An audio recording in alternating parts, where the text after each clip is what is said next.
ரொம்ப ரொம்ப ஸ்பெஷலான ஒரு படம் இது.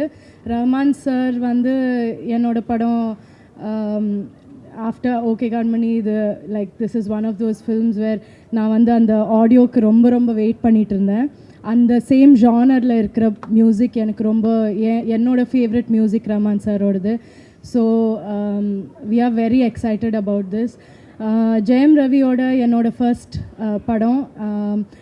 நிறையா பேர் ரொம்ப வெயிட் பண்ணிகிட்டு இருந்தாங்க, என்கிட்ட எப்போவுமே கேட்டுட்டு இருந்தாங்க ஜெயம் ரவியோட எப்போ நெக்ஸ்ட் படம் பண்ண போகிறீங்கன்னு. So that has happened and நான் ரொம்ப ஹாப்பியாக இருக்கேன். ஏன்னா அந்த ஒரு ரொமான்ஸ் அண்ட் லவ் ஜானர் எனக்கு ரொம்ப பிடிச்ச ஒரு ஜானர்.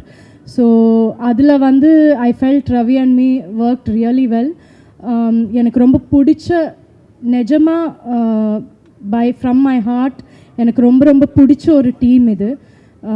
கிரு, நான், ரவி 3 பேரும் ஒரு ரொம்ப சிமிலரான ஒரு டெம்பர்மெண்ட் இருக்கிறவங்க, ரொம்ப பீஸ் வேணும்னு இருக்கிறவங்க, ரொம்ப காமாக இருக்கிறவங்க.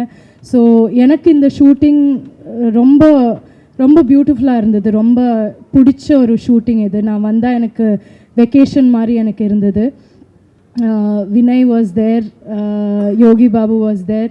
நம்ம எல்லாருமே ஒரு குரூப் ஆஃப் ஃப்ரெண்ட்ஸ் மாதிரி தான் எனக்கு இருந்தது. ஸோ எனக்கு மோர் தென் எனிதிங் இந்த படத்தோட எக்ஸ்பீரியன்ஸ் எனக்கு அவ்வளோ பிடிச்ச ஒரு எக்ஸ்பீரியன்ஸ் அண்ட் என் ஹார்ட்டில் ரொம்ப க்ளோஸாக இருக்கிற ஒரு படம். So hope everyone likes it as well and yeah.